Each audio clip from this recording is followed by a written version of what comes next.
પ્રફુલ્લગીરીનો case જે પેપરની અંદર આવ્યો અને very next day as on today મારી એક મારી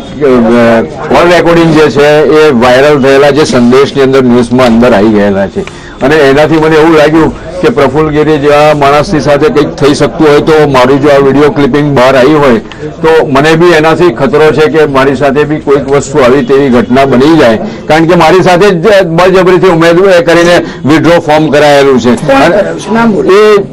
ભરતભાઈ ડાંગરની સાથે વાતચીત થયેલી છે અને એમાં સાફ આક્ષેપ છે કે તમે ધમકી આપી હતી અને એમને ફોર્મ પરત ખેંચાવડાયું છે અને જીવનો જોખમ છે। એક તો મારા મોબાઈલનું આખું ડિટેલ તમને આપવા તૈયાર છું કે મેં મારા મોબાઈલમાંથી કેટલા ફોન એને કર્યા છે અને મને કેટલા કર્યા છે। એને જ મને હંમેશા સામેથી ફોન કર્યા કારણ એવું હતું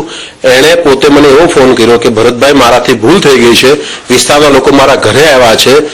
મેં એમના નામની ખોટી સહી મેં જાતે કરી દીધી છે ઠેકેદાર તરીકેની અને એ લોકોને ખબર પડી ગઈ છે કે મેં એમના નામની ખોટી સહી મારા ફોર્મમાં ઠેકેદાર તરીકે કરી છે, આપ એને સમજાવો અને મને બચાવો, ભરતભાઈ મારી ભૂલ થઈ છે। એટલે મને એવું લાગે છે કે કોઈનો હાથો બનીને વિરોધીઓનો હાથો બનીને જાણી જોઈને પોતે સસ્તી પરિસ્થિતિ માટે આ કરી રહ્યો હોય અત્યારે એવું સ્પષ્ટ દેખાય છે। ભરતભાઈ કોણ હશે વિરોધીઓ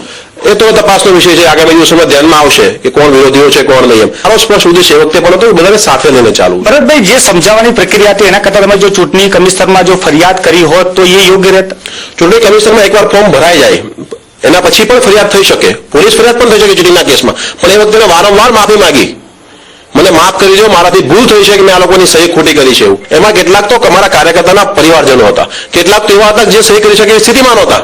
એમની પણ ખોટી સહી એને કરી છે। આ તો ભરત ડાંગરને સ્પષ્ટ કર્યા છે કે દક્ષેશ જે શાહ છે તે કોઈનો હાથો બની રહ્યા છે અને એમના કોઈ ભૂમિકા નથી। જે કોલ જે ટેપનો મામલો આવ્યો છે એમાં પણ ફોન એમને કર્યા છે નહીં કે ભરત ડાંગરે।